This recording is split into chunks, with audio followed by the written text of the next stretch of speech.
thank you for having us. And I have to say, I think we all thought when we heard the Wine Press Church, it's wine country, we thought it was a winery. No, but it really, we feel very welcomed here. You guys are a great, hospitable group tonight. And what a great welcome we had too, coming in from Osoyoos today. That my kids just went wild when I sent them some pictures. So it was really great.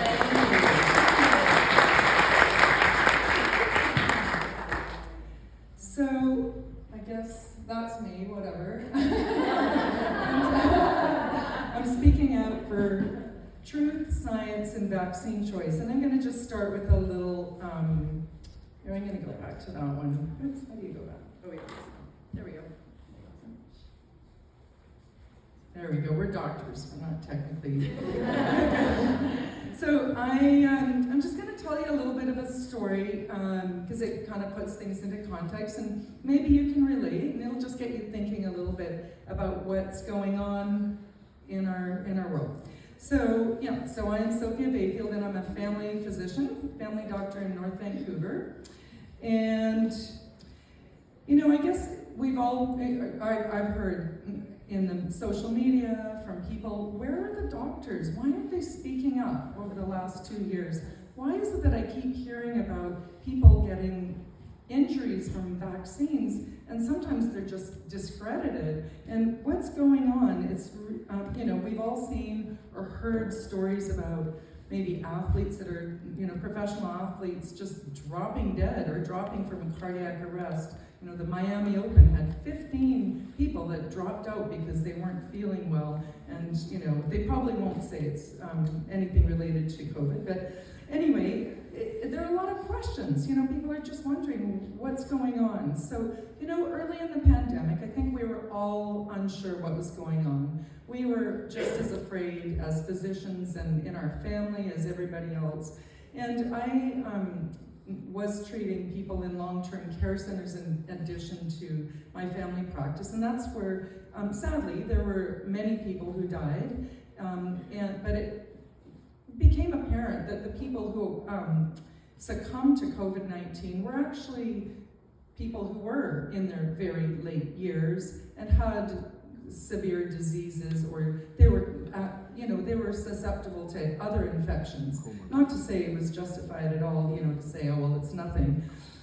So eventually I also joined the Canada Health Alliance and met Dr. Malthouse, and I joined the Canadian COVID Care Alliance, and through that, I actually discovered that I could treat people before they went to the hospital. And I learned different treatment protocols. I'm sure a lot of people have heard about different protocols from various people I won't specify. But these are all scientific papers. They have scientific papers to back up these very valid treatments, and they worked. And I even had the privilege of helping a few people around the province whose oxygen levels may have been like 60 to 70%, and they didn't want to get a tube put down their throat because they thought they'd never get out of the intensive care unit. After we treated, they were willing to be treated. In 2-3 days, their oxygen levels were at 95%. Well, that's what we should all have been doing as frontline family physicians and community doctors. So what happened though was last October, the College of Physicians and Surgeons said, you may not prescribe ivermectin, which was one of the main drugs that we use in the protocols. And in February of this year, just because they're auditing people who prescribed it, I did get a college letter and had to defend myself, and I actually did abide by the rule of not prescribing after October 1st, but they still went after me anyway. And I think some of the patients filled their prescription after October 1st, but that's kind of the start of it. You kind of go, I'm under scrutiny for doing something that I think is right. Well, then in early February, just a couple months ago, Dr. Bonnie Henry put out a mandate, an order that said all private practice, that's like your family doctor, physicians, and other physicians that work in the community, and I think around 20 other professions, so chiropractors, physiotherapists, dentists, and so on, who did not take a vaccine by March 24th would have their license to practice taken away. These are our licenses that we've trained for years and devoted our lives to. So in accordance with what our college says, I had to notify my patients, and I wrote them an email to most of my patients whose email address I had. And they were shocked, and I said, you know, if you're if this is disturbing to you, you're going to lose your family doctor, and you're not going to find another one. I've known some of you guys for 15 years. Here's who you can contact, and here's your MLA, your MP, and so on, the college. One of my patients did not tend to do that. Many people took to action, but she chose to take it to the North Shore News, which is the local newspaper, and was interviewed by the North Shore News, and then went to Global TV and went on TV, not in support of me, but to say that I was an anti-vaxxer, that they were shocked by my tone, they couldn't believe I was unvaccinated. And so in doing that, in my own, when they posted my letter, which I asked for confidentiality. They posted my private email address, that photo that you saw, and my colleagues in my own practice think differently, and that's okay. They think differently than I do about these particular vaccines. And so I've been alienated, isolated from this large family practice group with colleagues that I've known, some of them from med school, some of them I shared practice with. So, you know, there are a lot of us though, and the flip side of that, you know, because they posted my email address, I got, within about a week and a half, I got over 300 emails of support.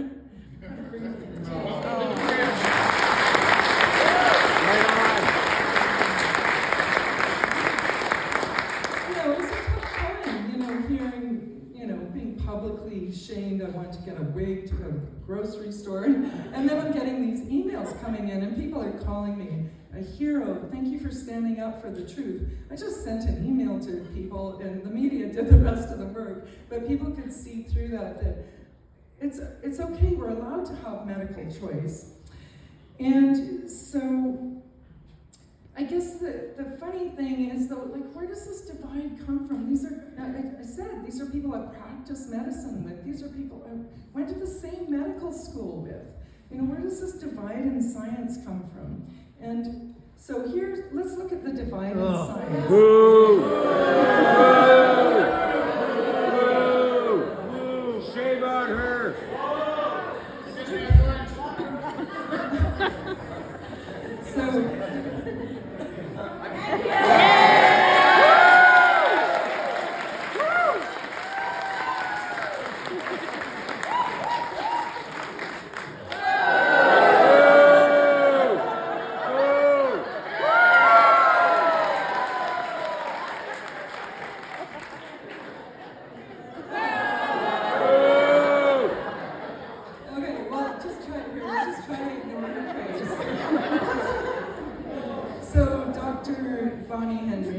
So, the great vineyard that she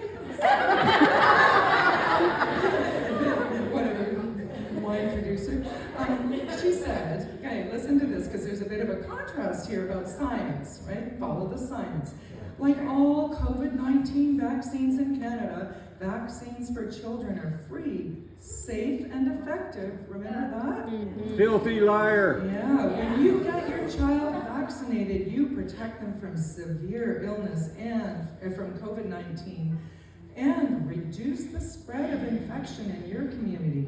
Well, let's see what they say on the polar opposite of North America in our great place where we want to all move to, probably.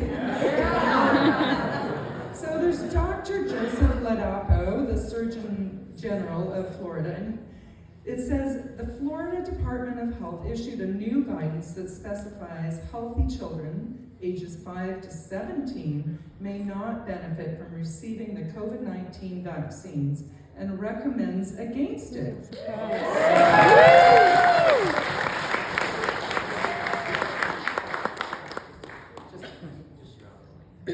See, he's not just a great doctor. So, yeah, such discrepancies. And I mean, it must be so confusing. I mean, it's confusing for doctors, and it's confusing for all of us, so nothing makes sense. So it's not the first time that science was wrong. You know, science has never settled. So look at this one. One is for cigarettes for a pregnant woman. One is about DDT for exposing babies. It keeps them healthy, right? And then the bottom left is for heroin. And I think it was just like a pain reliever you could buy. And then a magic mineral for your farm called asbestos. I got a little bit of lung cancer from that. So what's driving it? I wonder if this has anything to do with it. You know, and in addition to, all of this, then we hear people, great reputable physicians like Dr. Paul Alexander, a great Canadian doctor who speaks out boldly about the science, because he studies it all the time. There's Peter McCullough, Robert Malone, who's the inventor of mRNA. And then, on the flip side, I think today or yesterday they were saying, yes, Adrian Dix and Bonnie Henry, the 4th vaccine rollout is coming. So there's such a discrepancy. So why is this all happening? So, over the last 2 years, we've all been conditioned. We've all been part of this conditioning thing. Just think back 2.5 years, what life was like, kind of like it is here right now, where we're all free to sit next to each other. But just think of all the things that you've had to do over the last 2 years. Wearing a mask used to be for surgeons, so they wouldn't get splashed by body fluids. It wasn't for the surgeons not to, hopefully they're not going to cough in there, but it was mainly to protect the surgeon but they could wear it under their nose even. So other examples, turning your back to people when they walk down the aisle so you wouldn't get too close. Distancing, social distancing. All of these things are kind of like considered pro-social behavior. And then there's the anti-social behavior. There's a government plot behind this, not to sound conspiratorial, but it's a behavioral economics thing called the nudge theory. And the nudge theory is something that they use in many facets. So I'll give you a simple example. If you have a school cafeteria and you don't want to say, no junk food, no processed food is allowed, you can put the carrots at a kid's eye level as they go through with their little tray. They're going to, maybe 2 times out of 10, they'll pick the carrots where it would have been 0 out of 10 and put the candy far away. So the same sort of thing happened with vaccine choice. They didn't say, they did in some circumstances, but you must do this. But they said, if you get vaccinated, life's going to be a lot easier. It's going to be a lot easier. And so that's the nudge theory, but I'm going to give you some more examples. So there's been a lot of fear about doing the wrong thing and doing the unsafe thing.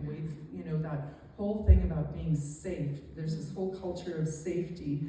They've also tried to always condition us with this sense of urgency. The case counts, and making us feel really anxious and nervous about supplies, that I gotta get your supplies and stock up. And then they would give us some false hope. They'd give us, the toilet paper, right? They'd give us a sense of euphoria because it's kind of a psychological operation. So they give you a little euphoria. You can almost see the light at the end of the tunnel, but we're getting to the close to the end of this wave.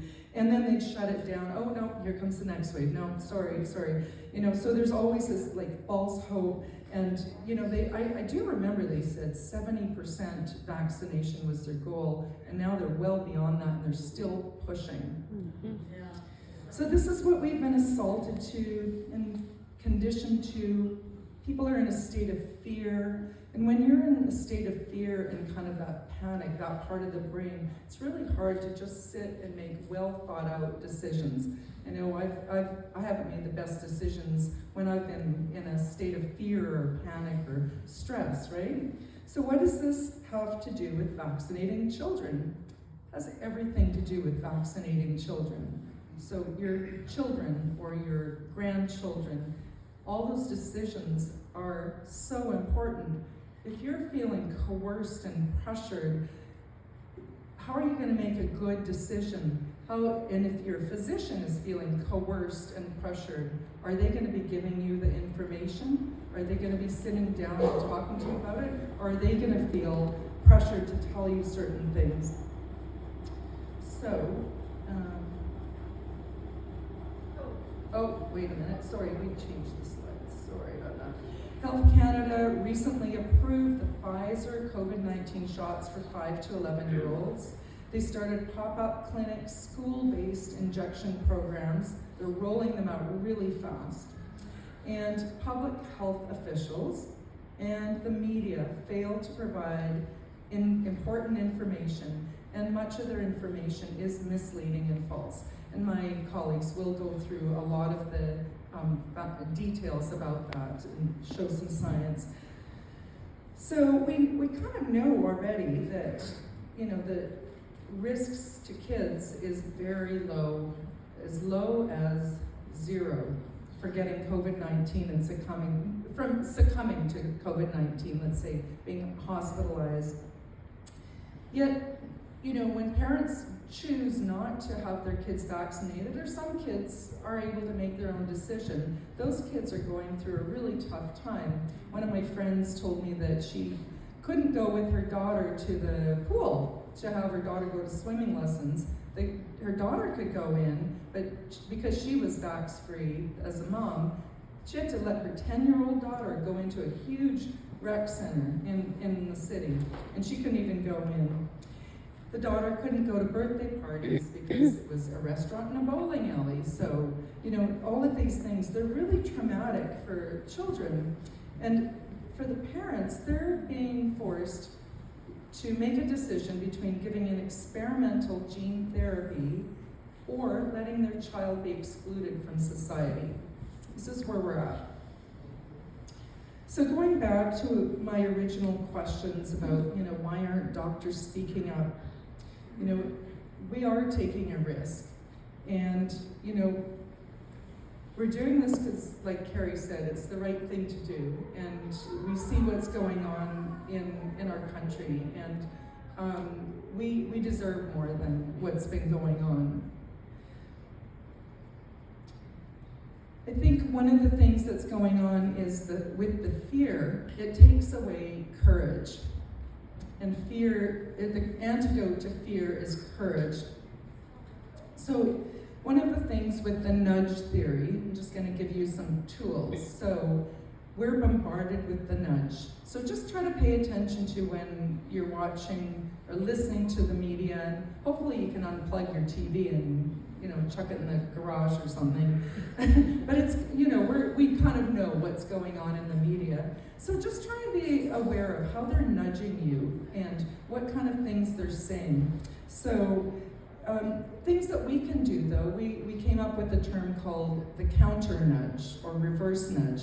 And these are things that we can do. You can talk to people that you think are actually still following what's going on in the media, and we can start to gently but confidently question. And for example, some of the staff on the team here were talking about a man who was helping to move some things in their office, and he said, "Oh, I can't lift that, it's so heavy. I got really weak since my vaccinations." And so they said, "Wow, you must be really angry about that." And he kind of thought about it and he went, yeah, actually I am angry. And this is where people are just kind of accepting, well, I went and I did this. I did it because I think it's the right thing to do, and yet I'm injured. I've seen countless people who've been vaccine injured. And not only is it discredited by the doctors, which is so heartbreaking, but the people are just kind of, well, it could be worse. I could have had COVID, which is such a lie. And we'll talk about that. So I guess I just think we should just look at how you can counter nudge and just try to ask questions of others about their vaccine, about is it okay that if people make a medical choice that they're not part of society anymore? You know, just things like that. So I'm gonna hand the microphone over to Carrie, and then my colleagues will fill in a few more things. Thank you. Thank you. Dr. Sophia Mesa.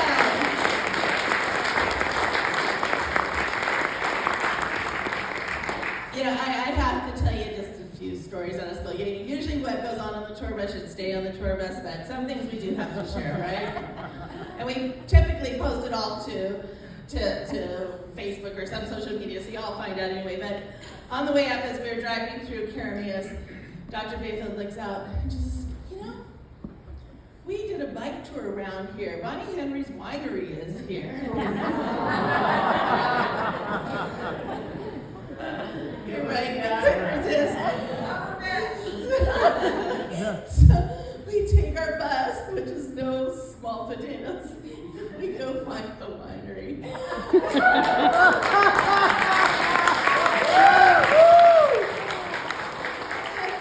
The doctors grab their current copy of The Real Dr. Fauci. Maybe we want to give her the gift of The Real Dr. Fauci. You know, there's a little bit of information in there that might help you, Bonnie Henry. Anyway, as we're gathering around the sign to take the picture, because of course we have to take a picture, they run up, the gates are wide open, they run up literally, and they shut the gates on us. So you can see this on, because you go to Carrie Simpson Facebook, you can see all the events and this particular situation. But this Dr. Malthouse picked up right away. He says, you know, that's the problem. They keep closing the gates on us, right? They don't want to know. They don't want you in. They don't want to talk. They don't want to discuss. They don't want to debate. They don't want to answer. It's just the gate is closed. So that was a fun little excursion that is up there for everybody to view. So a little bit about why we're doing this and how it all came about. We saw, you know, all the pressure that was going to be brought to bear to vaccinate younger children, right? We saw what happened above 12 years of age. We saw pop-up clinics show up at the schools. We saw the need for parental rights just tossed out the window. Parents' consent didn't matter. As a matter of fact, the BC Centre for Disease Control issued notice to the healthcare providers, the nurses and those kinds of people, and said, there's no more risk for basically lawsuits. You go ahead and inject the kids. We've taken away that, which is not true. So our lawyers immediately wrote a letter to Monica Noss saying, no, you've just set a lot of people up to be sued. If anybody, you know, thinks that consent isn't still necessary for children, you're wrong. So they just push, you know, forget nudging us. They just bully even the healthcare providers into compliance. So when it became clear that the vaccination was going to be approved for 5-year-olds, an experimental concoction, and I think everybody here, you know, it's such a misnomer to name it a vaccine. They're far from it, right? It's an experimental toxic concoction that they are injecting into people. Bioweapon. So Dr. Malthouse and I were on the phone. He says, Carrie, the doctors are very concerned about what's coming next. You know, because there's a lot of doctors that don't like what's going on. And back then, they still weren't under much threat. So there was a lot of discussion going on. What are we going to do? What are we going to do? So we kind of discussed a tour, and I said, well, if we can get at least 3 events, because don't forget, you know, all these events are illegal. They're shutting down. Trying to find venues where you can get people, large amounts of people, is a challenge. So Dr. Hoff and I were both speaking in Victoria for the Nuremberg commemoration. And we said, well, why don't we do an event in Victoria? We'll all be there. Let's just go. And there is a really great little facility called the White Eagle Hall. And it's run by the Polish community. So they know what's going on, okay? So it holds about 350 people. That event, and it was like 2 days notice, something like crazy. That we said, oh, the doctor's on tour, because then we had 2 other venues up island. And I thought, and we had a videographer with us, so we were prepared for our 3 events for the doctors on tour. And that evening, the place filled up. I bet there was 450, 500 people packed into this. Forget the public health authority, the fire marshal was who I was scared about, right? And people responded in a way that none of us anticipated at that point in time. There were tears. This was the first time people were together inside a building with nobody wearing a mask, where people were not in fear. Nobody was looking at them sideways like they were a bioweapon. And it was an experience that we didn't count on. We're practically, we're just going to bring people the tools, arm them so they can help their neighbor decide not to get their kid part of the experiment. We went, we live streamed that event. Next thing, our phones are going crazy. Can the doctors come to our community? The doctors come to Well, we did the next event up in Campbell River area. And again, the church was packed. I think we had another 450, 500 people there. The phones did not stop ringing. Carrie, please come, please come. So while we were down there, we decided, well, what the heck? Let's just bomb over. They want us in Powell River. Off we go. It was kind of a snowy, cold morning. And there are 350 people in an outside facility standing on the beach, looking around at each other. And this was amazing. They said, we didn't know there was this many of us. We come back to the island, beautiful church in Cobble Hill. Again, packed, rafters up and down. The pastor goes, I've never had this many people in my church. And bravo to the pastors, you guys.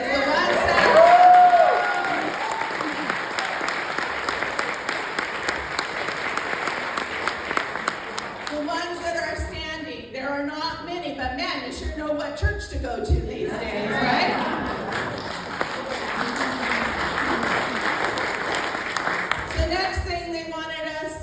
In Kelowna and Kamloops. We didn't go home. We just hit the road, literally. And I said, well, when will you be back? My husband asked. And I really don't know. And we drove. We had 2 cars. Dr. Hoff drove.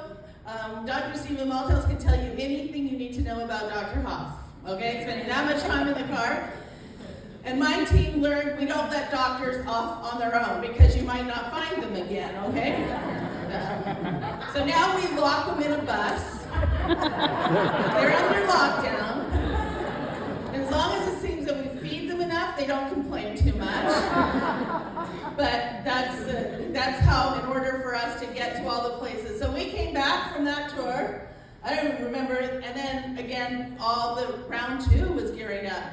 Northern BC, Smithers, Tethers. Now, guys, this is our dedication to you and your children and the families and communities for truth.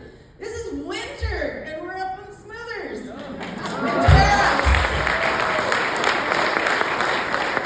Prince George, and awesome people everywhere. There are so many good people in this province, and we are so privileged to get to meet so many of you. We did that tour. I forget, 8-9 days again. Come back here. And again, round 3 for the community. You guys have been waiting a while. Like the people in Nelson, I didn't think we would get away with counseling one more time because things come up. You try coordinating this many people and everything. It's a lot of work. So I want to say thank you to all the organizers, and I'd like Marty and Sarah to stand up, and Mary Lou, where are you?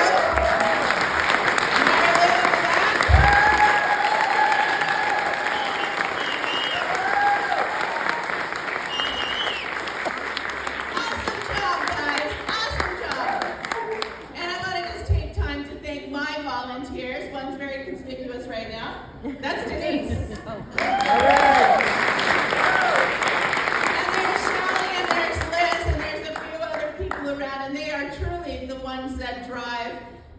for. They are the ones that get all the logistical headaches of trying to figure out where we're going to be, what time, coordinating roads, coordinating traffic, weather storms, and of course dealing with amazing people like the organizers of this event.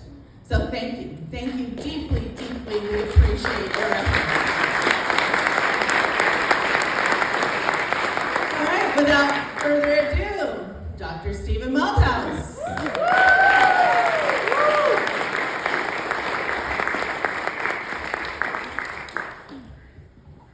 Hello, everybody, and thank you so much for coming tonight. I also wanted to extend a warm welcome to some of our colleagues who have come to join us tonight. And I know many of them out here. There's Rachel and Maurice, who spoke with us on the stage many times and told her story and helped to pass on the information to the audiences. And that information is, well, if we go back to what Carrie was saying, when we realized that they were not just going after us as adults, and we can make our own decisions about get the shot or don't get the shot. But when they started going after our teens and our adolescents, and then they started going after our 5 to 11-year-olds, and you know they are going after our 6-month-olds, right? We realized at that time that we had to come out and we had to see you in person. No more Zooming with the audiences, but coming and actually seeing you face to face and letting you see us and us see you. But that opportunity to pass on the information, person to person, which is so important. The other thing which has kind of been the silver lining is that many audiences that we've gone to towns didn't realize that the person sitting next to them, who's their next door neighbor almost, is also on the same page as them and understands exactly what's going on just as well. So that's been kind of a surprise to us, that people coming here to see us actually get to see themselves. Mm-hmm. And that is really important because it helps you to learn who you can build, let's say, the alternative sort of narrative with. We also see that there's a lot of confusion going on. There's a lot of absurd policies coming out. I mean, how many boosters do you need to know that a shot doesn't work?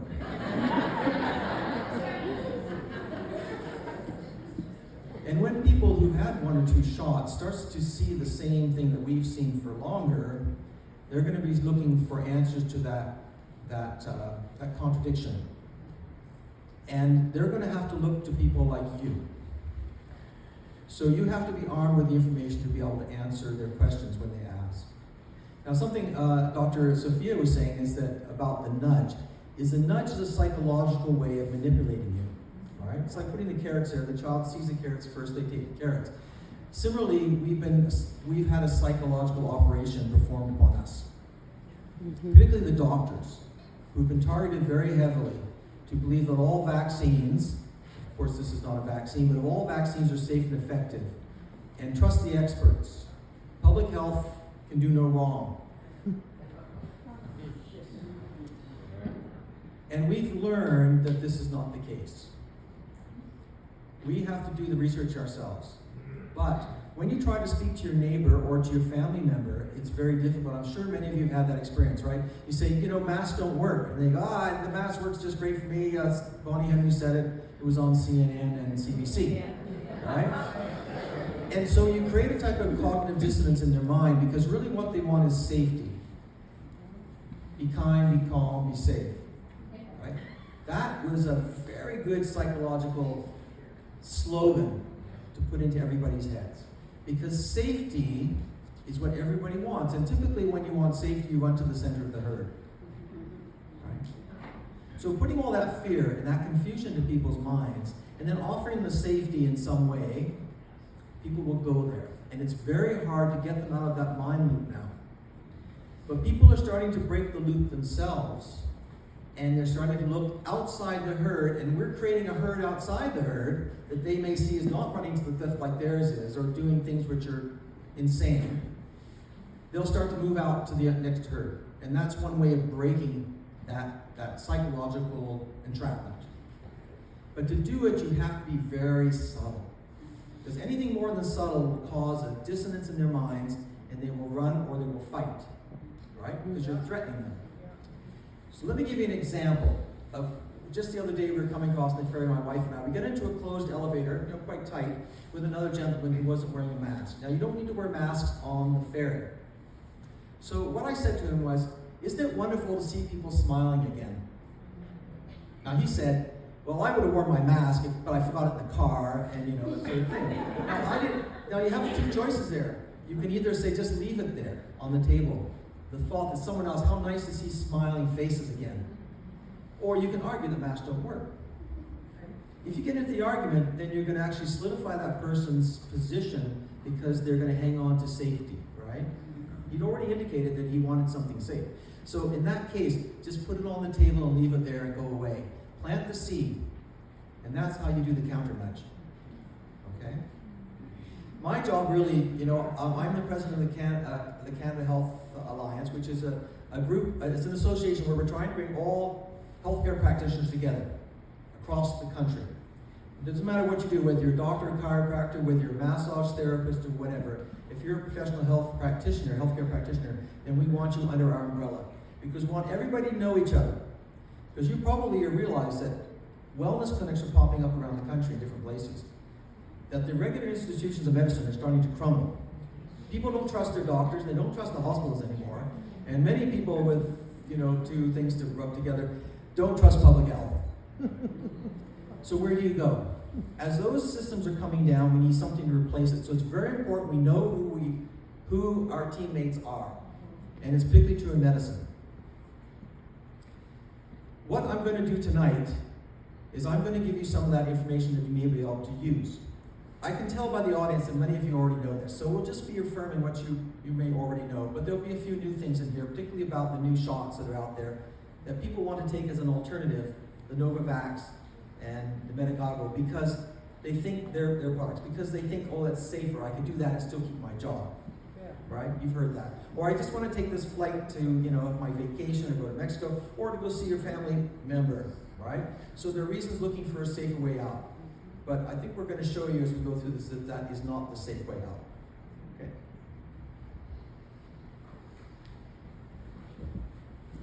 The questions we have to ask ourselves before we can make a decision about children is, what is the risk of COVID, the disease, to our child?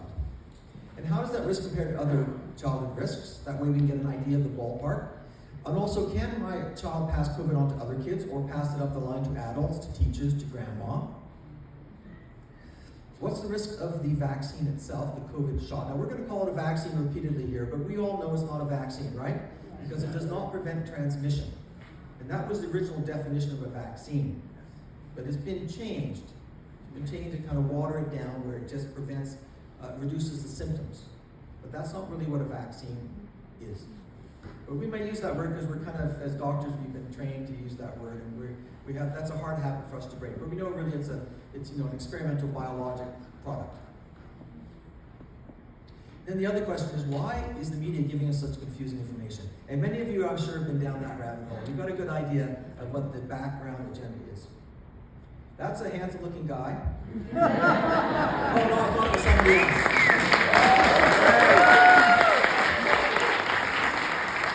I figured if Dr. Sophia got her picture, I should get my picture. You all know what the spike proteins are. Those are pictures. You know, these were all done by artists, right? No one saw this bug, right? Now, the one that you see in the center there, where you can see some sort of blue things down on the bottom left, that's an electron microscope, a picture of what they think might be the virus. Okay?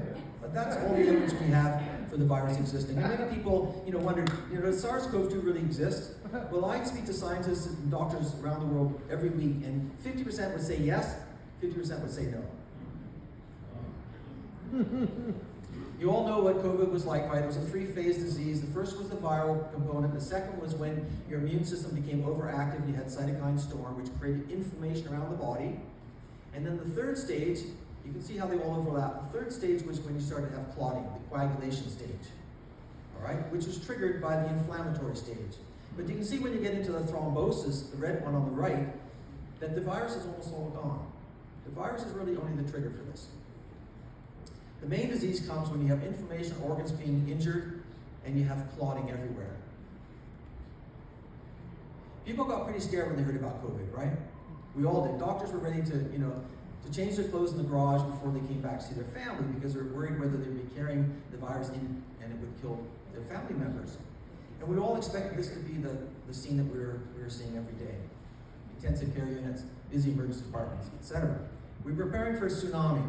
But when we looked at the statistics of all-cause mortality, we saw that actually the death rate for the year 2020 during the so-called pandemic was no greater than we would expect for every year. You see the slight rise going up there at the top. And 2020 is the furthest one on your right. As you see the rise, but that's for the aging population of Canada. It went up a little bit every year.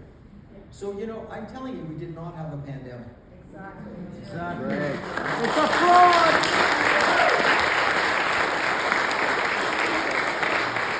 But of course, as many of you know, we did have a pandemic. Yeah.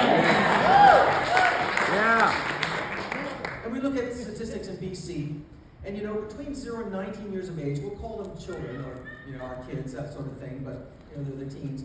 We had a death rate in BC of 0. We had no deaths. And the survival rate, as you know, is 99.97% was in BC, and it was varying depending on the age group. We also looked at the median age of death in BC, which was 85. But the average age from COVID, the average age of death is 82. So when you do the math, it makes sense to catch COVID. Now, I'm being a bit flippant about that because I know the people here have had COVID. I think we've all had COVID, and you know, we know it can be quite severe for people, and people do die from it. We don't want to make light of that. But the material we've been given, the information we've been given, the statistics we've been given, have really been a pack of lies. And we need to unpack that and just see what is the truth. And then we can make reasonable decisions about whether to give our kids shots or not. When they look at the number of people that were, you know, diagnosed as having it, they use the PCR test, you know, in which case the number of repetitions you did, if you went up to 35 and above, which you did it right across Canada, even Fauci, the great Anthony Fauci, would tell you that it was completely worthless, meaningless for diagnosing anything. And that's what we use to make the diagnosis. So many of the people either had false PCR tests or they died of another disease or had a severe comorbidity which caused them to die. All right? So we actually think the CDC reported maybe 94% of people did not die from COVID alone. 94% of the deaths that were measured. And when we saw this was what happened in China. Yeah. We saw things which were very theatrical. This is called the one-handed corpse-carrying technique. Yeah. We saw corpses lined up on the street, right? We saw people falling down in the street, flat down. Now, of course, we've been seeing that since the shot's been rolled out, but we didn't see it during COVID. And we saw people, you know, in body bags, opening up the bag and having a cigarette during the break. And then we tried to figure out what was causing this panic and what was causing the COVID pandemic. And we decided that it was your TV set. And in fact, if we looked at asking the audience, how many people here watch TV every day? Just a few. And I'm sure you watch nature and educational programs. But this is what we found. If you unplugged your TV and stuck it in the garage, as Dr. Sophia said, then you're halfway to figuring out what's going on. We also had early treatments, you know. We had ivermectin, we had hydroxychloroquine, we had inhaled steroids, we had chlorine dioxide, we had quite a few. They were all working very well for treating early COVID disease, but we were denied those treatments. They did everything they could to block us from using those treatments. Either the journals themselves printed fake studies, like we had in the Lancet, and we had also in the New England Journal of Medicine, which were done by this group called Surgisphere. It was completely bogus, but they published it anyway. Later they retracted it, but nevertheless, the damage was done. They had lots of stuff like that. Remdesivir, what was the one that Tony Fauci said he was sitting in the president's office? That it reduced the duration of hospital stay by 4 days. Subsequent tests show that that was not true. And not only is it not beneficial, it's quite a dangerous drug. But when we look at the ones that we were preventing, ivermectin can be used for prevention, early disease, mid-disease, late disease in the ICU, and long COVID. It was a marvelous drug. And they estimate that 80% of deaths could have been prevented if people just used this one drug alone. Vitamin D, another thing. Did anyone tell long-term care people they should give vitamin D to the elderly? No. In the early days, I wrote letters to Bonnie Henry, and I also contacted my hospital. I wrote letters to public health in my region and the people in charge of long-term care homes about vitamin D, and I gave them the studies, the list, and everything. And I said, look, this would be really good. In those days, we were on good terms. And then they sent it off to one made a comment that those people up in the Comox Valley thinks vitamins can cure everything. Oh, That was in an intercepted email. They sent it off to a pharmacist who said, no, vitamin D has not been proven, forget it. So they never gave vitamin D. And we see here in the study in Malaysia that if you had adequate vitamin D levels, there would have been no deaths from COVID. That's the red line going right down to the bottom. So how many people here take 4,000 or 5,000 international vitamin? Okay, great. You know, we see this in everybody when we come and talk, and everybody puts up their hand. But I get some extra questions. How many people have had a blood test to see what their level is? Okay. How many people take magnesium with their vitamin D? Okay. How many people take K2? All right. Well, John, you guys just did it this morning. I don't think you put your hands up. But you know, you have to have a blood test because the amount that you absorb varies considerably per person. And I have patients in my office who start off taking 4,000, but they need 8,000 to get into the range. And the range you want to be in is the top of the normal range, which is 7150. We can figure out something. We should. Okay.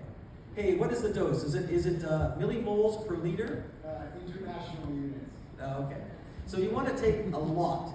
And the reason that you do that is because if you get to the upper level, you not only have your immune system works better, and you don't have this crazy cytokine storm that people we've seen with COVID.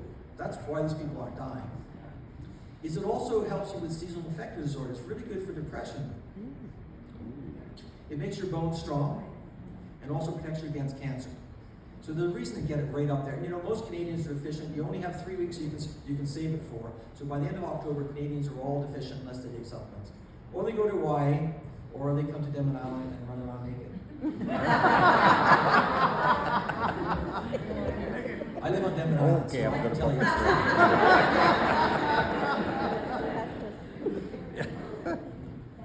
But public health had other ideas, right? They didn't do the simple things. They told us to go home and stay home, right? They made us do things like this outdoors.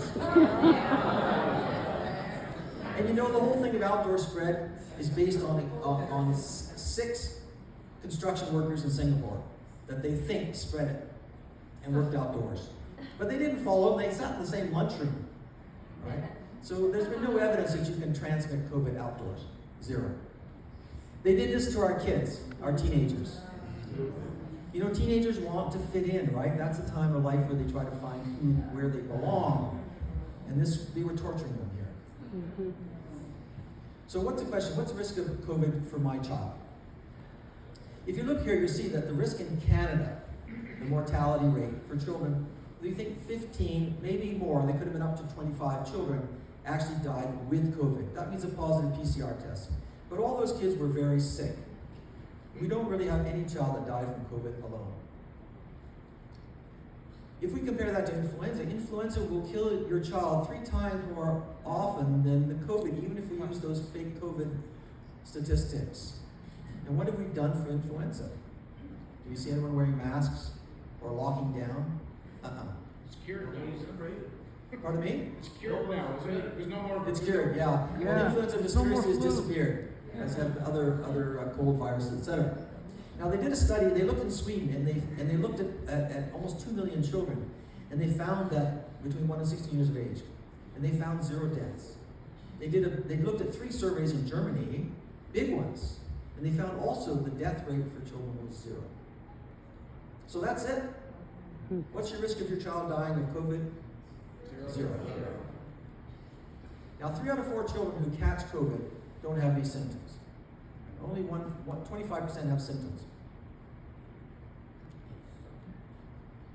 So the question is, you know, when they look for children, you know, the problem is that they can't even find children in the ICU. So it's very hard to know, you know, what children are doing with COVID. When the SARS-CoV-2, you know, attaches to ACE2 receptors, but children don't have a lot of those in the lungs, so they don't really go down lungs very easily.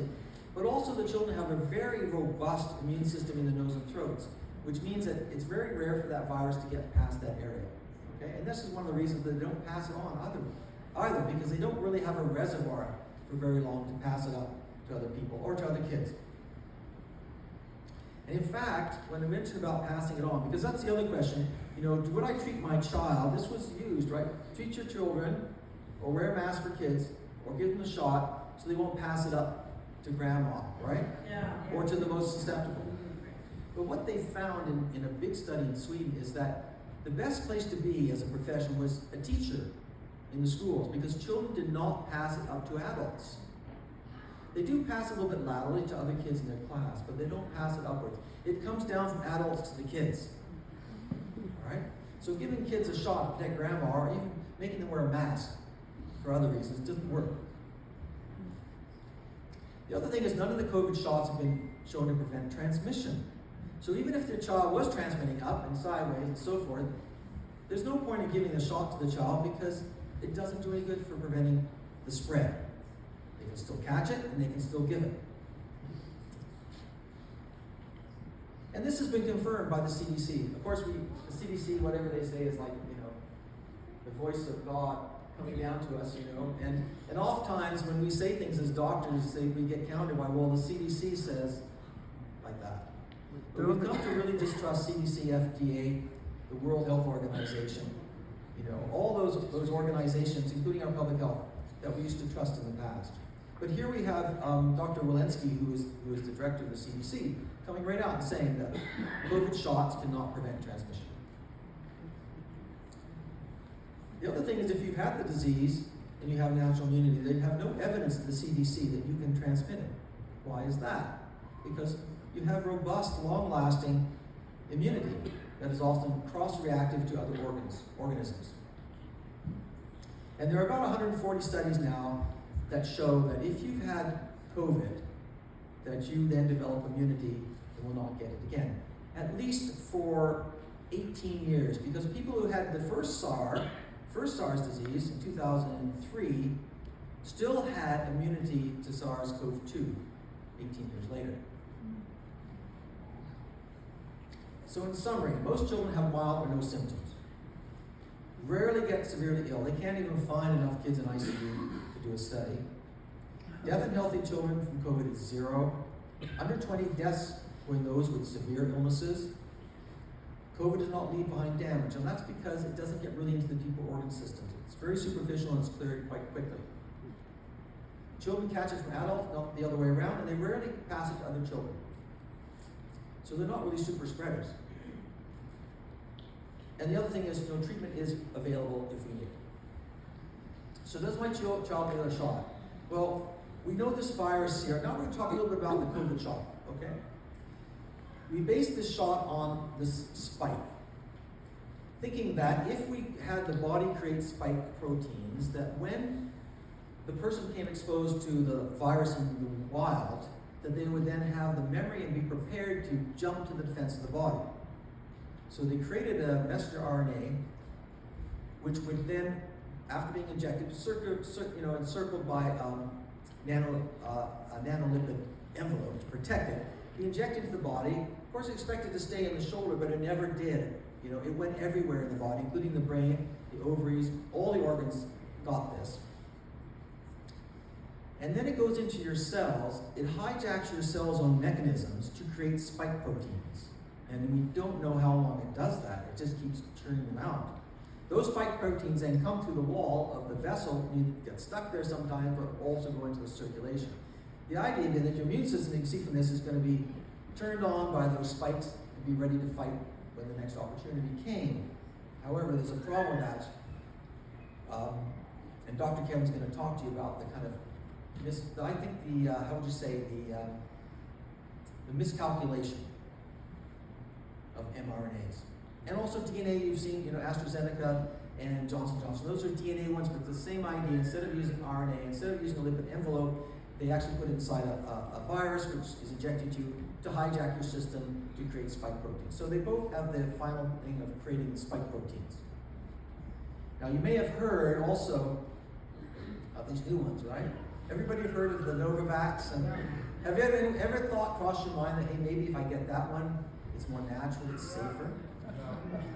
Well, a lot of people are doing that because they're trying to dodge a bullet, right? But the trouble with this is it's very much the same. what they do is they have a moth and they take the ovarian cells out of the moth. Then they take some RNA and they put it inside a baculovirus. It's a virus. They then inject that into the moth's ovary cells. Then the ovary cells will start creating the spike proteins. They then harvest those spike proteins, put them into a syringe, and inject you with them. Probably 60 billion. That's what they estimate. That's a lot of spike proteins. So essentially, instead of making them yourself, now you're getting them injected into you directly. Now, to turn your immune system on, they also use a saponin, which is like a soap that they put in there with it. And that comes from the soap tree. All right? That's an adjuvant which is designed to turn your immune system on, become more aware of what they're sticking into your arm, which doesn't stay in your arm, as far as we know. Covafense. This is the one from the Canadian-made vaccine manufacturer, Medicago. It's plant-based. So they take a plant, which is very similar to tobacco, it's relative, and then they inject the messenger RNA into the plant, and that way they use the plant cells to manufacture the spike proteins. They then harvest it from the plant, and then give it to you. So you can see you're getting spike proteins no matter what you do, whichever one you choose. Now with this one, the problem is that GlaxoSmithKline, maybe you remember back in 2009 when the H1N1, the swine flu epidemic, so to speak, pandemic. Well, they rolled out a flu shot in Europe called Plandemrix, which used this adjuvant that came from GSK, this company, and it's called AS03. The trouble with that one is it contains squalene. Squalene is something we have on our own tissues. It's like in our nerve tissues. So what happened, we think, caused a cross-reactivity between this AS03 and people's nervous tissue. So we saw a lot of nervous damage, particularly in young people, young adults in Europe, where they used this flu shot because of the AS03 in it.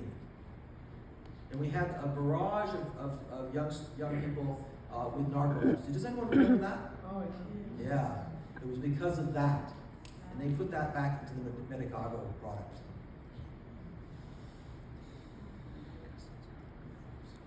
The other thing is that these new ones were aimed at the alpha, right? They were aimed at the SARS-CoV-2 that we had in the very beginning, the alpha strain. But if you look to the far right up, you'll see where we are. We're the red dots up there. That's the Omicron strain. And if you look to the bottom left, you'll see those sort of pale brown ones. That's the alpha strain. So we're so different from what we were then that it's very unlikely anything they created, which even if it did work for the alpha strain, would work for the Omicron. They've never been tested with Omicron, so they can't tell you if it's effective or not.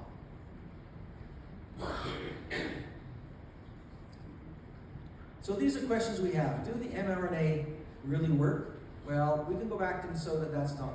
It didn't even work in the beginning. In fact, it may have killed more people than it saved. Does the mRNA vaccines, are they safe? What do they do in reality? Do we really want this spike protein being produced or injected into our bodies? And then we come to the next question, which I'm going to pass over to Dr. Kevin. The inconvenient issues of spike proteins and antibody-dependent enhancement. I'm going to give it to Carrie first. I know she wants to get a word in edgewise.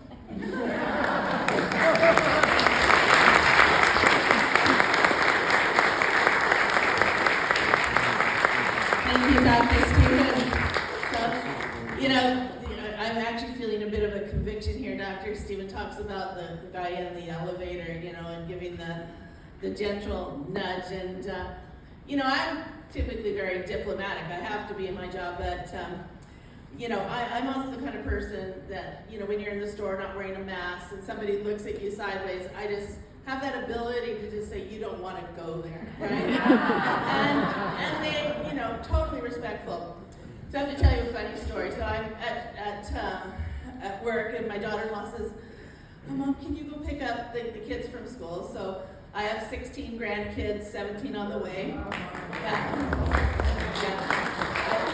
I once said, I don't know how that happened, but Stephen then reminded me of how it happened. I didn't mean it in that way, right? Lest we forget. Out of my 4 kids, this beautiful, I call them my adorables. So they range in age from 19 right down to Actually, May is when my 17th is due to land. So it's a blessing. And, you know, if I didn't have those amazing, beautiful children that I'm hoping, you know, that Canada stays free, democratic, and gives them the future that they need, you know, then I've not done my job on their behalf. So they are truly an inspiration and incentive. But so I picked up my 4 grandkids from school, and I had a package waiting at the post office at the Shoppers Drug Mart. So I ran in there. Of course, they're going, Grandma, can we have, you know, these cookies? Oh, sure, you know, because that's what grandkids are for. You get to spoil them, right? Not like your real kids, right? And it's totally different standard.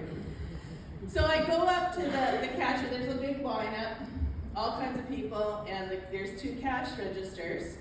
And I'm at the first one, closest to the lineup, and I'm just about finished paying. And the second cashier calls the lady at the front of the line to come over, and she's got to walk by us. You know, she's decked out in full hazmat, right? And this is the day that the mandate was lifted on mask wearing. Okay, so yeah.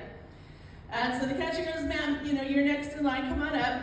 And she goes, well, they're not wearing masks. There's me with my 4 cootie-ridden grandkids, right? And so she goes, I'm going to walk way around them and then come to you.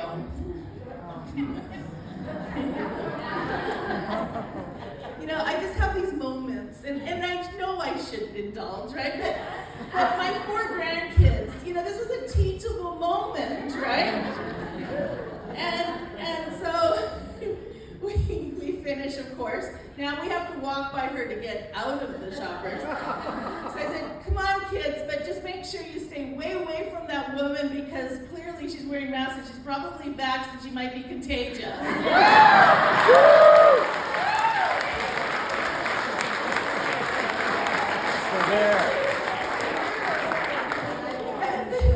The lineup, there's 2 people start clapping.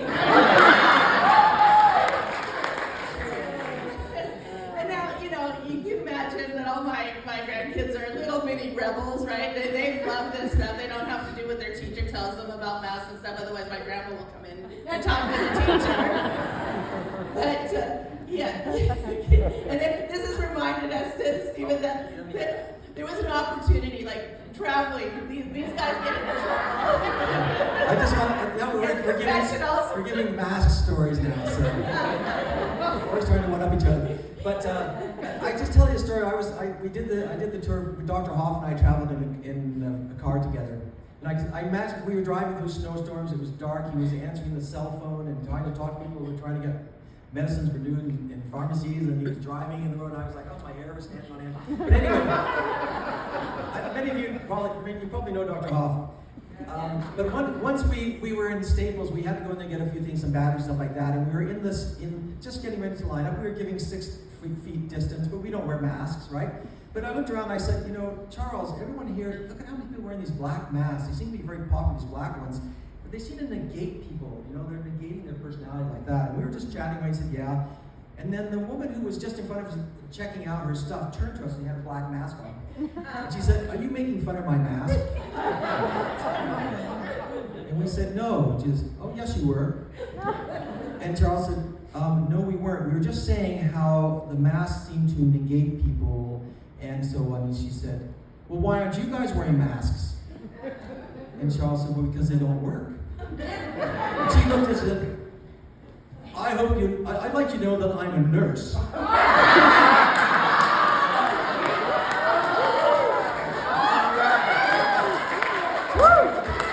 like to know that you're speaking to a nurse. And Charles said, well, I'd like you to know that you're speaking to 2 doctors.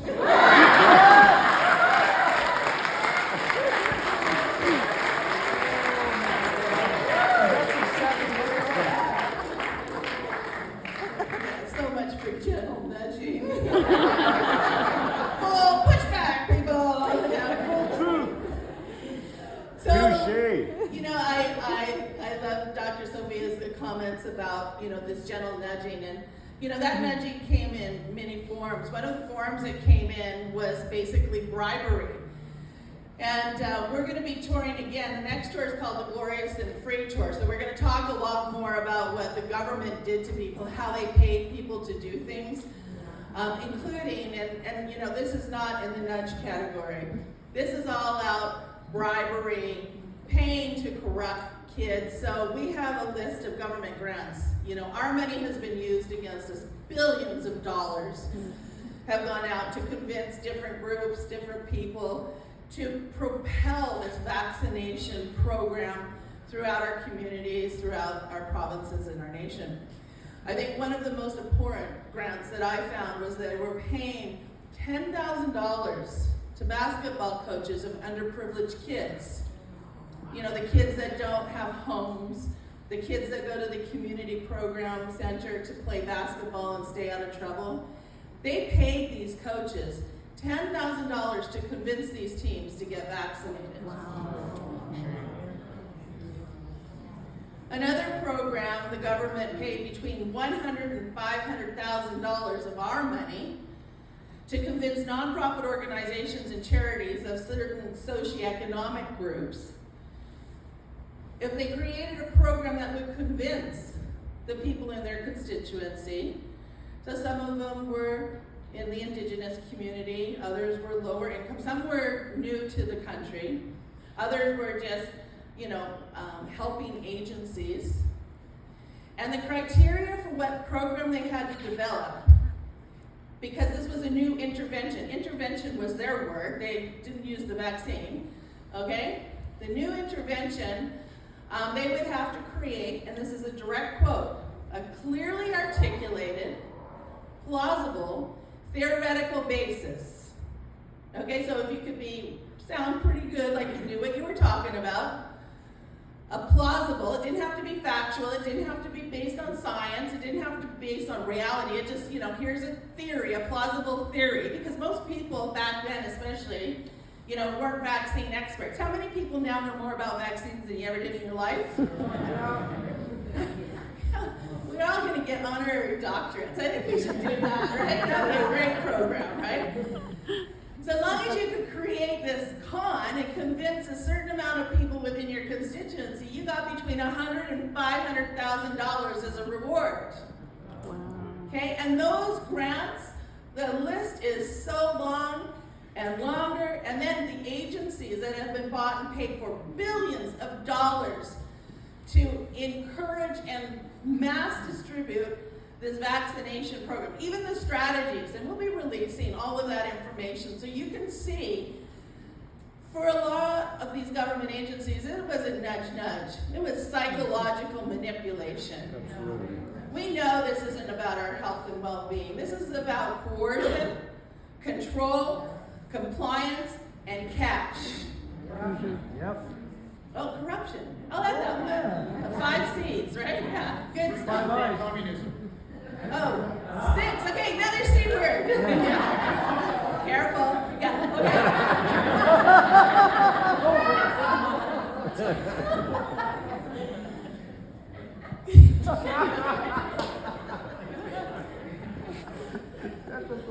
And it is up to us to end this nonsense. We are being destroyed. Our communities are being purposely crippled. The first night we kicked off the tour was in White Rock. We had a guest speaker. He actually didn't know I was going to do this to him. His name is Sean Muldoon.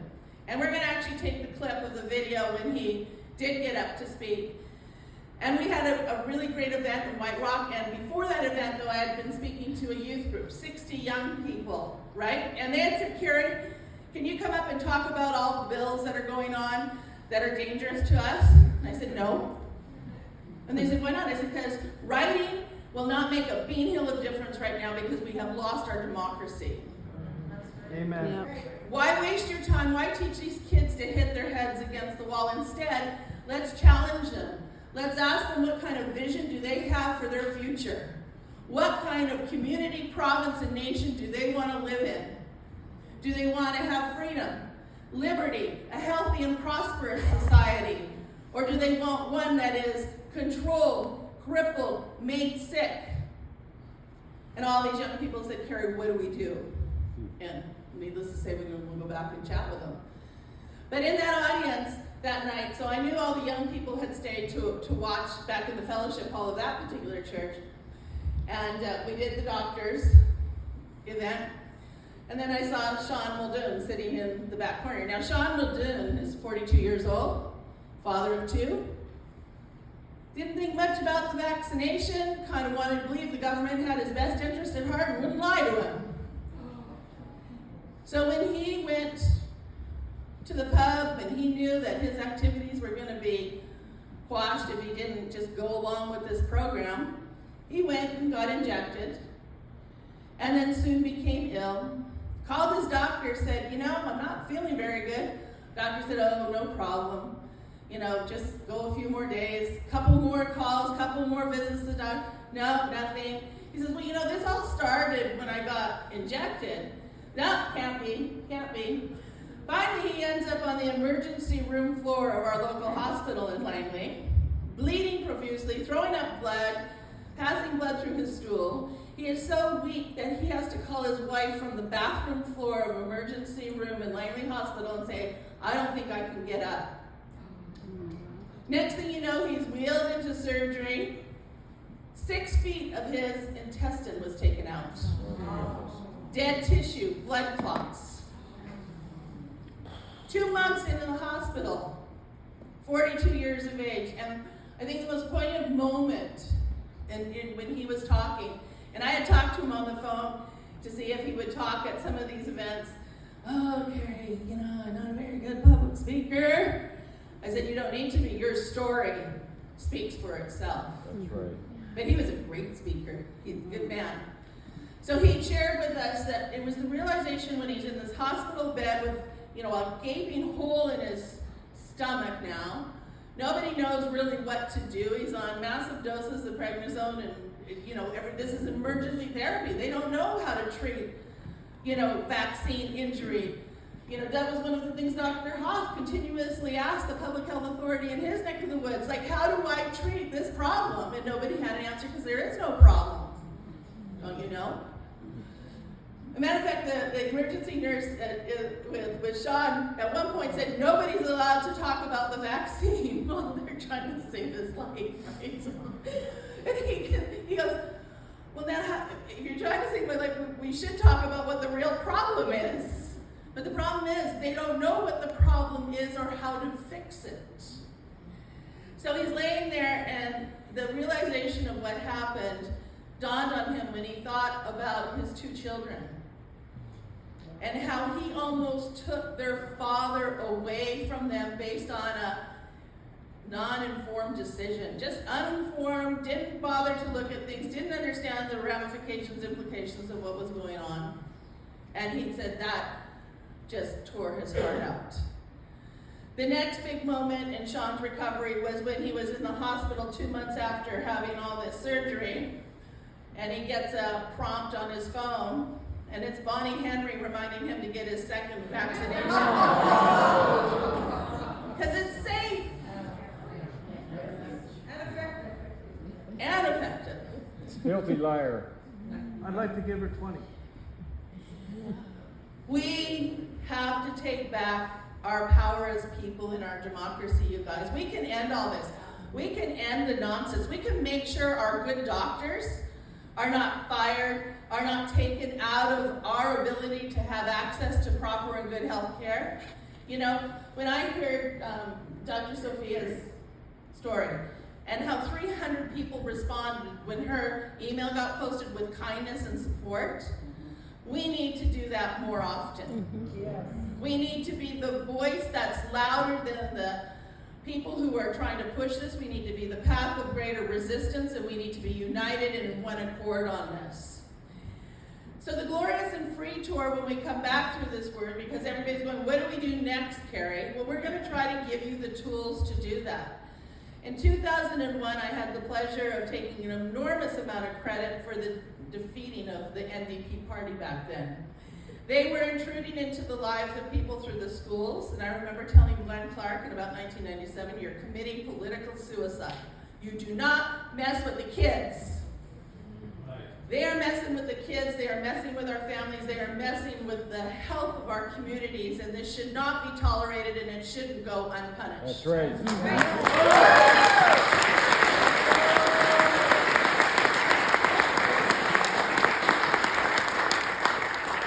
From 1997, I traveled around. Of course, back then we could have large gatherings. So, know we had 1,000, 2,000, 3,000 people, filled up sports arenas because the people's grapevine, the people said, enough is enough. We need to teach our politicians a lesson.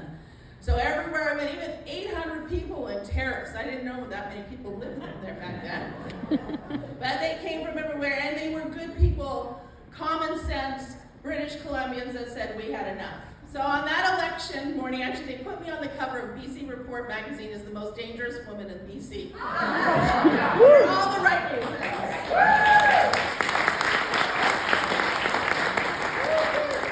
But all we did was we paved a way for sanity. You know, we need social sanity. Enough, the lunacy, and I could talk all night about all the other crazy stuff that's going on. At some point, we the people have to say, we have the power, we have the voice, and we can make the difference here. And not only in this province, but in this nation. Canada is in crises, people.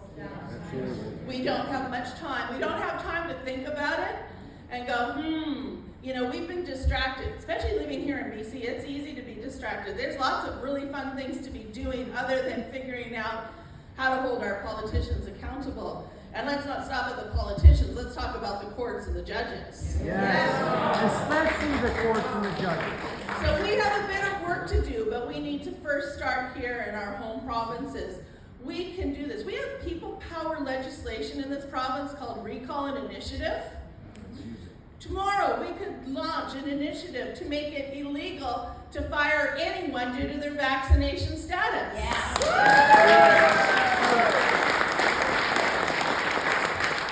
And if we had people raised up that we knew would be good, honorable leaders that we will continue to watch and hold account, because I don't trust anyone when the bureaucrats start whispering in everybody's ears. But if we had people, leaders ready to go, we could recall our MLAs. We could recall Horgan. So we have this ability. We have the ability to protect our children, our doctors, our communities, our neighbors, our loved ones. And it's in our hand. The question is, will we pick up the tool of our vote and our democracy to do that? That's the question. There's so much we can talk about, and I think everybody here is of like mind. So please, there's going to be a sign-up sheet. Please make sure we know how to contact you so when we do launch the initiative. That schedule's very tight, right? They make it very hard for us to be successful. So with an initiative, you can make a law, change a law, or get rid of a law. We can do a lot of things, but what we have to do is have 10% of registered voters in each of the ridings sign petitions in favor of whatever wording we use on that petition. The only way we can organize this massive event is to make sure we can contact you. And you do that by writing legibly, because I'll get into trouble if you don't. I don't know why that's always my fault, if they can't read the email address. But somehow, it's always my fault. So please keep it legible, or go to MyCVA or Frontline Canada. You can sign up, join there. And also please help out with sponsoring us on this. This costs a lot of money for us to take information out and give it to you. There is a number of brochures that I want you to pick up. I want you to pick up extra, and I want you to deliver them to your friends and family members. One of the things why we were so successful in 2001, and you know, I knew we would win that election, but you know what we ended up doing? The NDP went from a majority government to being left with only 2 seats in the House. 2 seats. They didn't even qualify as a political party anymore. Okay? We have that ability to send that loud of a message to our politicians. We will no longer tolerate this government industry that is so massive now that nobody knows how to fight it. Government has a constrained role in our lives, and I suggest we put it back in the box.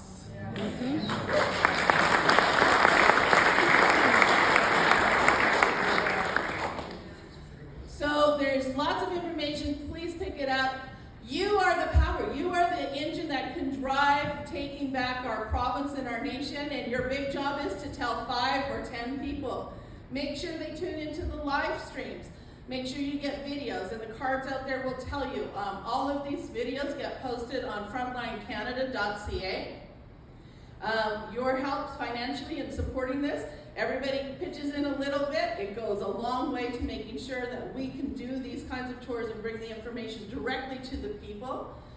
If you're interested in volunteering and helping, please let the gals, wherever the papers are, I have no idea where the tables are set up, by the way, but they're somewhere out there. Please let them have your name, put a star by the sign-up sheet if you want to be a volunteer, and we will see everybody together in an organized way making a difference in this nation. All right, now back to Dr. Kevin Slater, who is going to... I'm not Kevin. Is all that good looking? How good looking is this crowd? I was just going to say this crowd is remarkably good.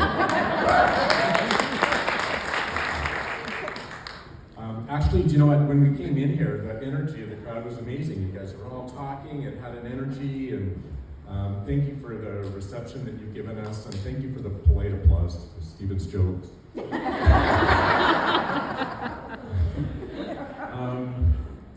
I want to tell you just kind of personal story, if that's okay. Just a little bit before I talk about the harms of vaccines. I'm a family doctor in Port Coquitlam, just a suburb of Vancouver. I've been practicing for 30 years. It goes by so fast. I'd like to keep practicing for another many years if I'm able to do that. I also practice hospice palliative care. That's looking after patients who are coming to end of life at a hospice in Port Moody. I want to give you guys the chance to provide some informed consent for me to continue, if that's okay. And I want to tell you two things. One is, I'm not vaccinated.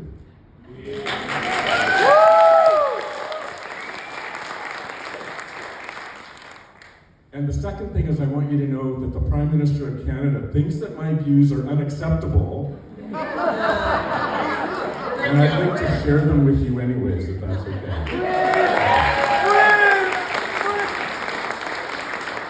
As long as you're not misogynist. All right. How did I get up on this stage?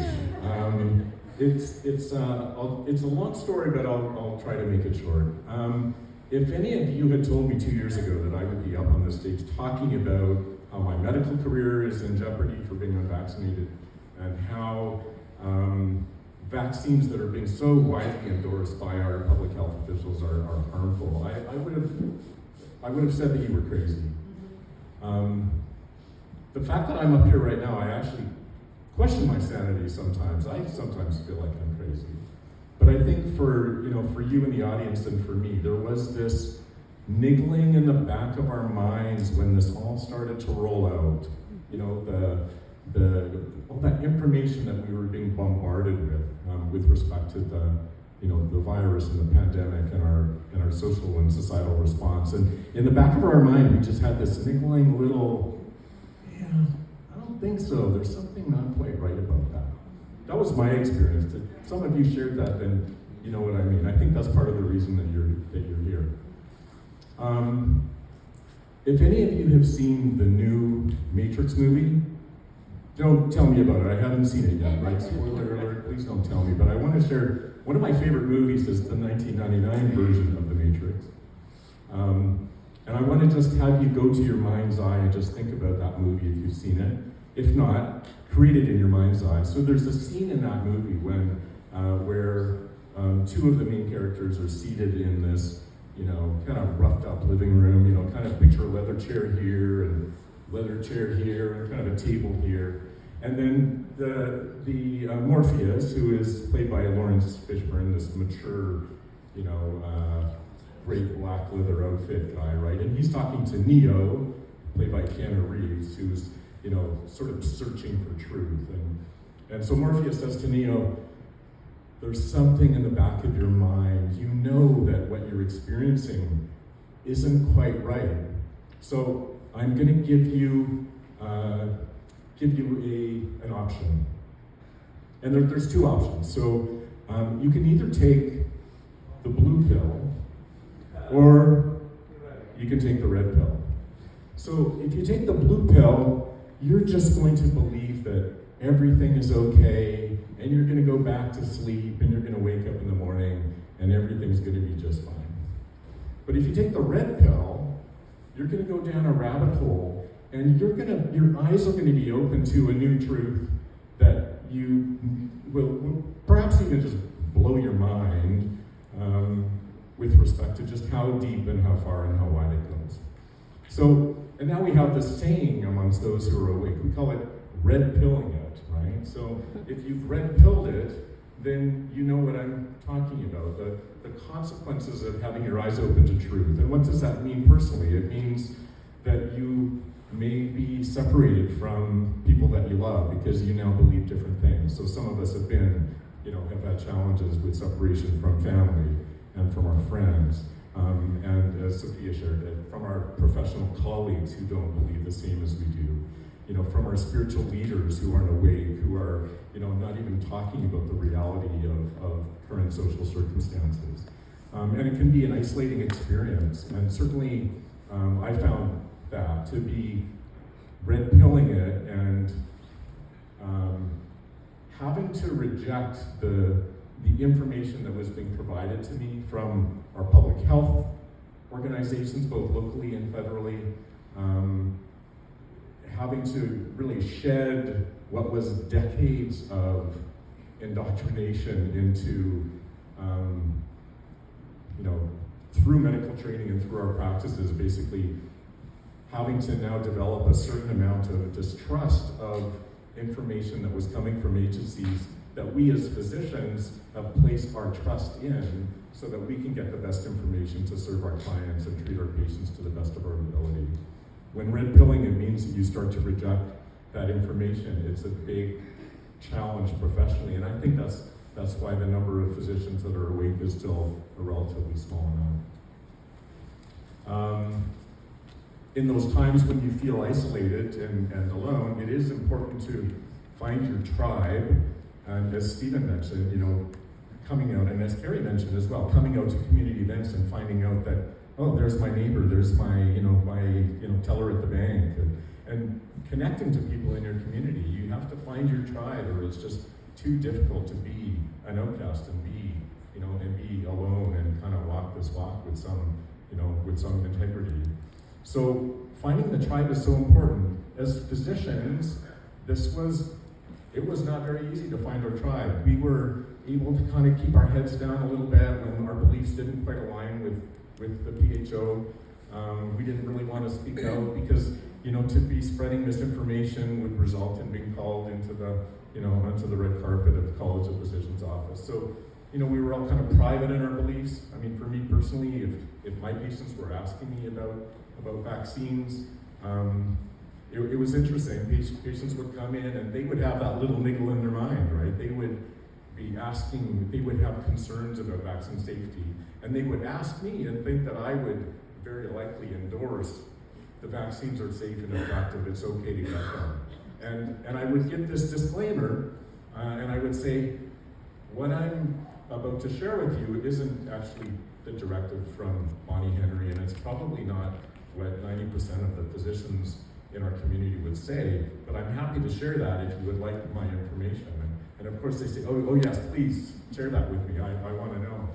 And I would say, yeah, the vaccines aren't very safe and they're not effective.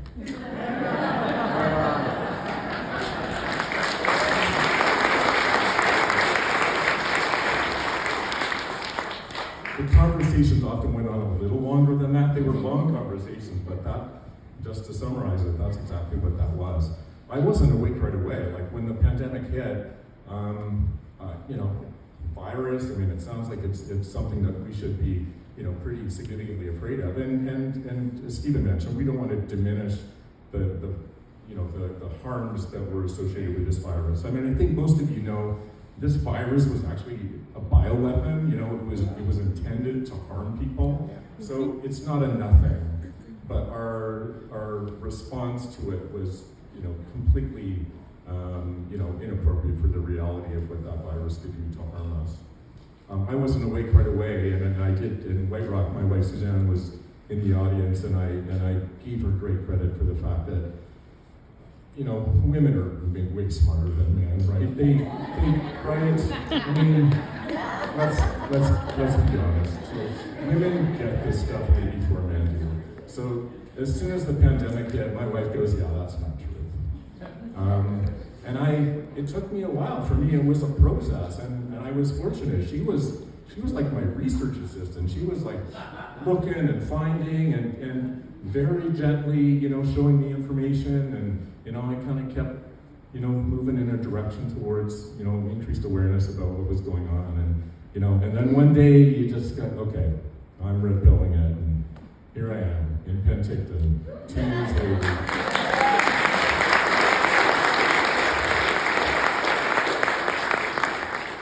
Talking to you very kind folks. So, and just talking about my tribe, there are about 100 physicians in the province who we connect on Signal on an ongoing basis, daily, updates. I mean, some of my physician colleagues are just so clever, when it comes to looking at the research and sharing that with, with us.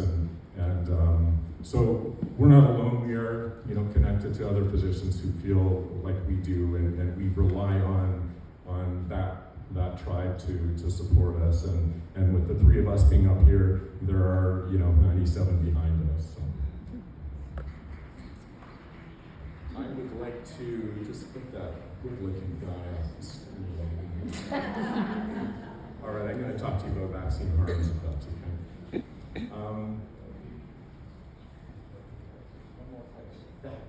Spike protein. We've talked about the harms of spike protein. It's a busy slide. I'm going to talk a little bit more about spike protein as we go through. But just remember that when we're talking about the mRNA vaccine, specifically the Moderna and the Pfizer, that's putting our messenger RNA into our cells, basically turning our cells into factories, spike protein producing factories. And there's no off switch, so we don't know how long spike protein is going to be produced in our cells, and we know it's longer than a day and longer than a week, and there's some evidence that spike protein has continued to be manufactured in our cells for months after the job.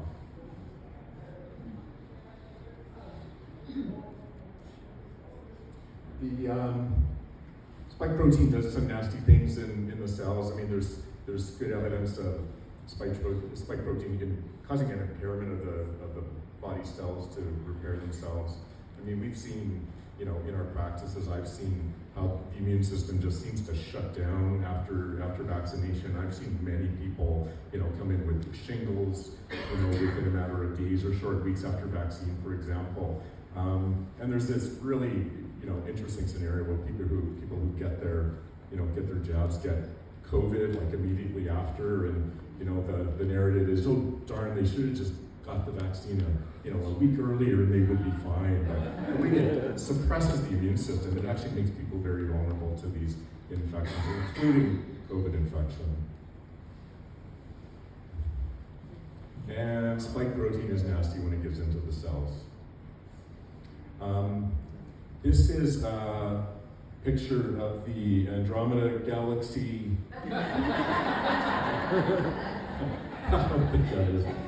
Actually, this is an electron microscopy picture of the inside of a blood vessel, human blood vessels. So the cool thing about this picture, little tiny red dots, kind of see that. So there's this immunofluorescence here, kind of this gold band around here. I mean, that's actually spike protein that's getting deposited into the endothelium, into the inner lining of the blood vessels within the human body. That's actually not a great idea. I mean, when spikes, think about spikes. Spikes are sharp, jagged proteins, right? When a spike protein is actually in the endothelium, it's actually damaging the endothelium. It's actually, tearing, creating tears in the inside of the vascular wall. So you don't want spike protein lining your endothelium. I certainly don't. But that's the mechanism for spikes to get into other organs, right? I mean, every solid organ in the body, Stephen mentioned, where the vaccine goes. It doesn't stay in the arm, it goes to the liver and the spleen and the bone marrow and the ovaries. And it's because the blood vessels get damaged by spikes that it allows it to get out of the vascular system into solid organs, where it causes some of that damage that we really don't like and don't want. I'll talk a little bit about VAERS. Many of you will know about VAERS. I mean, this is where all the bad data comes from. VAERS is the Vaccine Adverse Reporting System, Adverse Event Reporting System. It's basically the data collection system in the United States where folks, both healthcare practitioners and individuals who are adversely affected by vaccine harm or know of a loved one who was, can report the event. It's not perfect. It's not something that has a lot of quality control. It's an open database that is intended to create a signal so that when we're monitoring for vaccine harm, we can look and see that there's a certain trends or signals that tell us about vaccine harm, so that we can be more aware and ideally, hopefully, look into it with some, take it seriously, which unfortunately a lot of our public health agencies do not. And there were some studies done, looking at how there may be a significant underreporting of vaccine adverse events to VAERS. And the Harvard study done several years ago, looked at something that could have been even a 40-fold underreporting of vaccine-related harms to VAERS, because the process can be a little bit, onerous. The numbers on the slide, this is, again, out of all of the adverse reports, the small number on here, it says it's over 1,195,000 reports of vaccine harm reported to VAERS. And of those, that includes 26,000 deaths. The numbers of significant adverse events is quite remarkable. This is another graph looking at the VAERS data. It tells us that the VAERS system for vaccine adverse events has been there for 30 years. And over on the far left, this is back in 1990. So, this was reporting adverse events for all vaccines that we're giving to adults and children, right? So, low incidence of reporting. And now we go over to the right, looking here at 2021.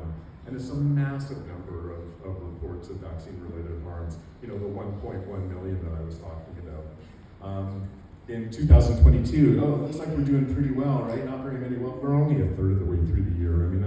That peak is going to be, nice and high when we're all in. But under the red under the peak here, that total number of cases here is greater than, we're talking about for COVID vaccines only generally, right? So the number of adverse events reported for COVID vaccines is greater in total than all vaccine harms over the last 30 years. It's quite remarkable. If you do get the jab, this is where a lot of the harm is. In the first 48 hours, many of the deaths related to COVID vaccine occur. That's the anaphylaxis, the severe allergic reactions, the acute heart attack events for people who are especially vulnerable. If you make it through the first 48 hours, things are looking a little better. The death rate starts to go down. One has to be mindful of the fact that some of the damage that comes from your endothelium being ripped apart by spike protein doesn't actually cause you to have a heart attack in 48 hours or in 14 days. Some of that damage is going to result in some scarring and tissue damage from which there's no complete recovery. So this is still something that may cause harm, down the road, weeks, months, and possibly even years after. Some of the other side effects that we just can't measure because we haven't looked at the vaccine long enough includes, autoimmune diseases and cancers and lots of other nasty things. We're at least starting to talk about vaccine injury a little bit more. There's lots of people now reporting on it and peer-reviewed journals and articles talking about, vaccine harms. I'm going to talk a little bit more about myocarditis. Myocarditis is a significant risk that associated with children and especially, teenage and young adult men. So we'll talk about myocarditis. Oh, Stephen slipped this slide in before my myocarditis slide. We were talking about how spike protein goes to the ovaries, and there were so many reports from women after these vaccines were rolled out about menstrual periods being off and wonky and missed, and I remember hearing these ivory tower gynecologists saying, oh, this isn't really happening, and women are smart, right? Women knew that this was periods were all wonky, and our experts were saying, no, there's nothing there. And how can we reassure people about future fertility, the safety for children and young women who want to be moms one day? How do we know that the spike protein that gets into the ovary isn't going to cause some damage? I mean, for those of us who know, I mean, when girls are born, they have all of the oocytes, the eggs in their ovaries that they're ever going to have. We don't keep making those. Those are all there, and if they get damaged, the effect on future fertility at this point is just very clearly unknown.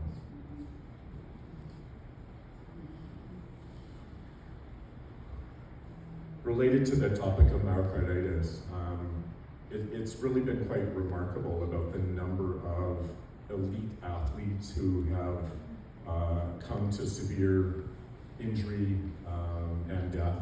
And this isn't, I think in this particular website, talking about it being vaccine related, at least in terms of it being related in time, right? So these athletes who are, all under vaccine mandates must be jabbed in order to continue to ply their trade and participate in professional sports. Most of them are double and triple jabbed as a condition of them continuing to participate in their sport.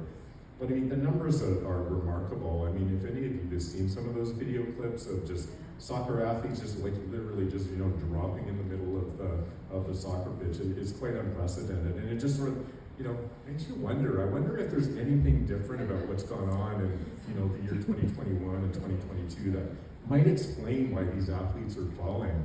And it's quite remarkable that people just remain very puzzled about that. It must be just some big, broad, coincidence, perhaps. But 500 athletes who have died playing their sport. I'm going to talk a little bit more about myocarditis. So, my theory about that, I think myocarditis being common is an inflammation of the heart muscle that occurs as a consequence of vaccine injury, being one of the reasons, right? So, for many elite athletes who actually get this heart inflammation, it may be very mild. It may be without symptoms at the time that the heart inflammation occurs.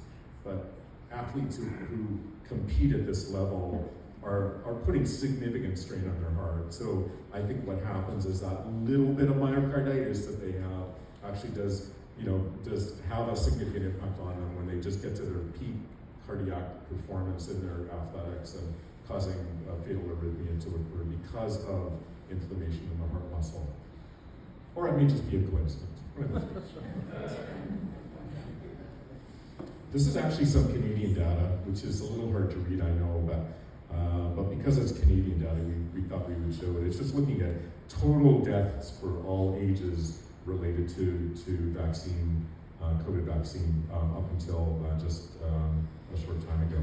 So, a lot of the harms, come in adult age group. But what we really wanted to show is, this is the kids here, right? 5 to 11. We're not yet giving it to babies and toddlers, thankfully.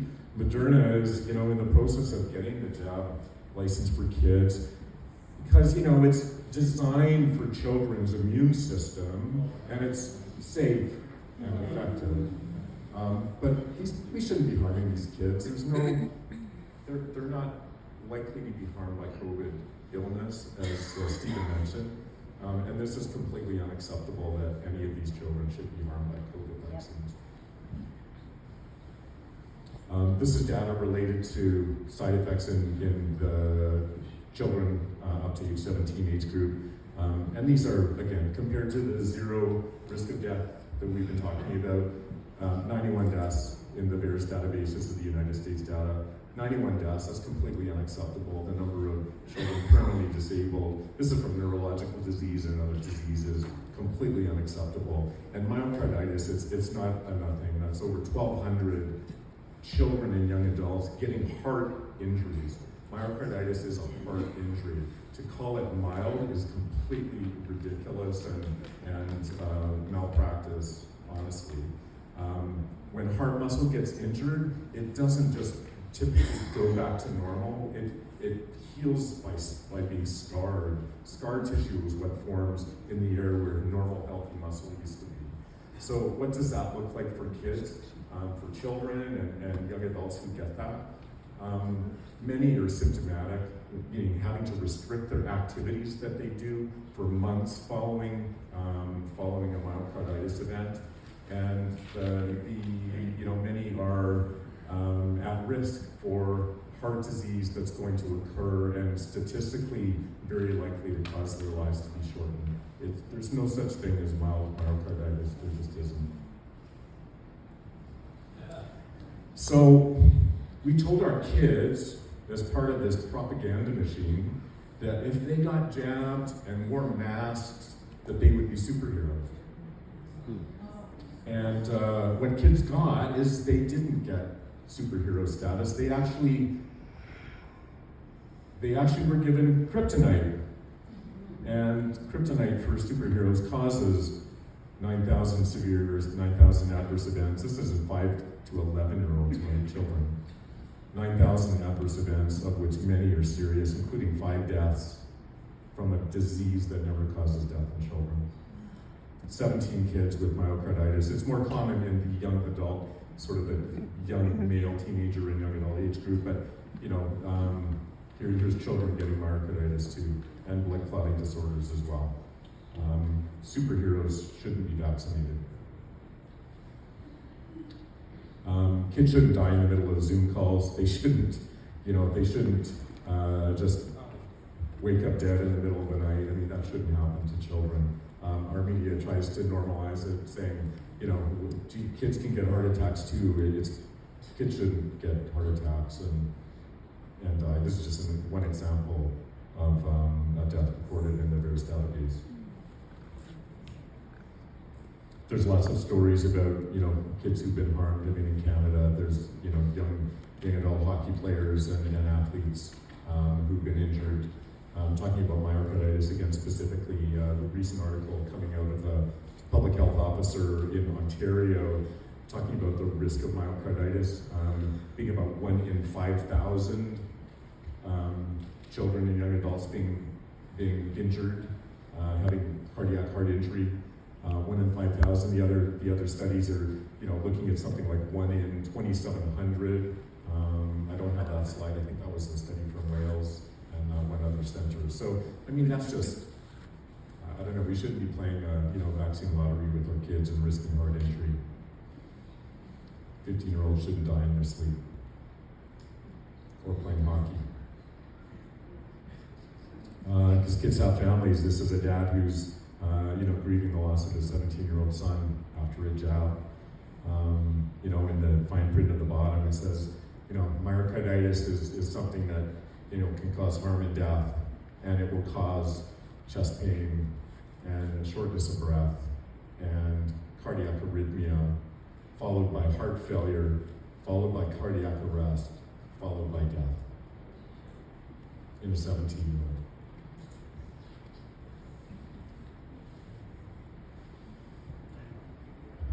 And this is my last slide, and then I'll pass it back. But when I look at this slide, I just am, left without words. And what I suggested to the last audience was to just please share with me just a moment of silence for the kids who've been harmed.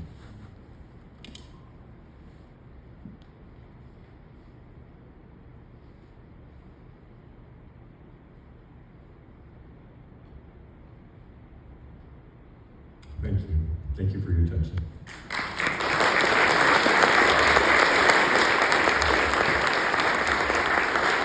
Thank you, Dr. Kelly. When he showed the slide last night, it struck me of all the kids who died. They didn't have to die. Right. And because of doctors like these doctors and people like you, we are saving lives. And we need to have louder voices so we can save more lives. All right, so this is the good news part of the presentation, because in a moment you're going to be able to ask the doctors questions, all right? Drill them, grill them, whatever you need to do, right? But we always find that this is a very informative part of the evening. But I also want to talk about the good news. And as so many Canadians, the tide is turning on this. And I talk to people, and people who've been double vaxxed, well, are you going to get the third? No. How many people here know people that have said, no, we're not doing this anymore? Okay, so the questions are starting to come up as we heard, how many jabs are you going to get, right? So more and more people are just not falling into line